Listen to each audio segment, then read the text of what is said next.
اوصیکم ونفسی بتقوی اللہ فإن خیر الزاد التقوی۔ درود بھیجیں محمد و آل محمد پر۔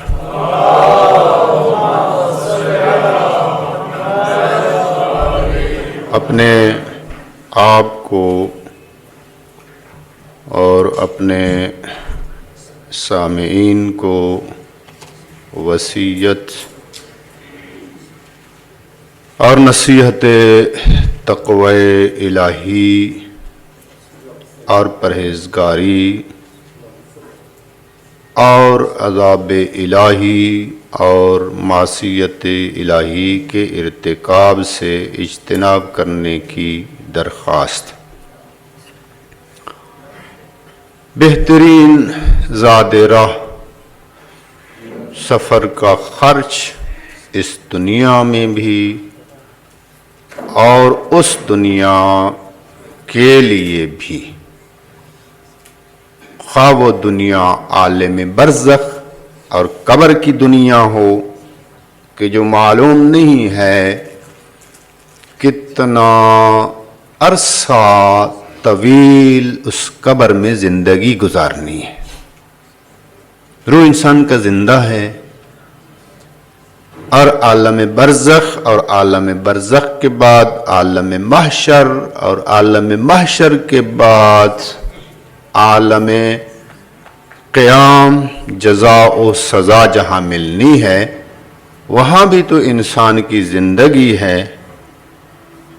تمام زندگی کے مراحل کے لیے بہترین زاد راہ امیر المومنین فرماتے ہیں وہ تقوی الہی ہے۔ اس تقوی اور پرہیزگاری اور معصیت خدا سے اجتناب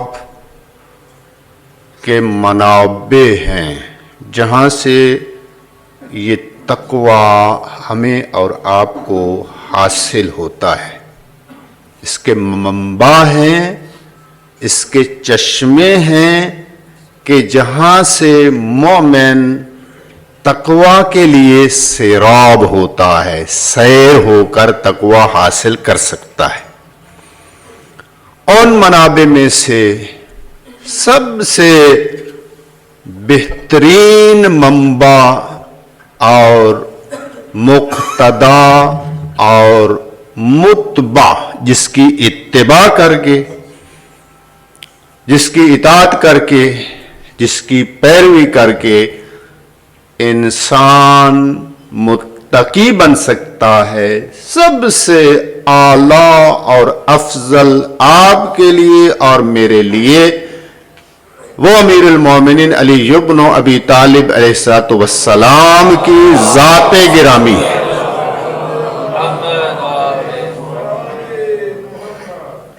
خود میں نہیں کہہ رہا، خود امیر المومنین علیہ السلام کلمات کثار کے جو نہج البلاغہ کے آخر میں منتخب کر کے جملات امیر المومنین کو لکھا گیا، جن کو کلمات کثار کہتے ہیں۔ 3 حصوں پر مشتمل ہے نہج البلاغہ۔ کچھ خطوط ہیں کہ جو امیر المومنین نے اپنی زندگی میں لکھے ہیں، ان میں سے کچھ کو انتخاب کر کے سید رضی نے اس نہج البلاغہ کی صورت میں جمع کیا ہے، جو شروع میں ہے، اور اس کے بعد جو ہے خطبات ہیں امیر المومنین علی ابن ابی طالب علیہ السلام کے۔ یہ خطبات بھی جناب سید رضی رضوان اللہ علیہ رحمت اللہ علیہ نے جمع کیے ہیں بعنوان خطبات امیر المومنین، اور آخر اسی نہج البلاغہ میں کلمات کثار یعنی مختلف کلمات اور جملات امیر المومنین کے جو 1 سطر، آدھی سطر یا 2 سطروں پر مشتمل ہیں وہ جمع کیا، جن کو ہم کلمات کثار امیر المومنین علیہ السلام شمار کرتے ہیں۔ ان میں سے یہ ظاہراً 316 کلمات کثار میں سے اس کا نمبر ہے، جہاں امیر المومنین فرماتے ہیں انا یعصوب المؤمنین، میں اہل ایمان کے لیے یعصوب ہوں، والمال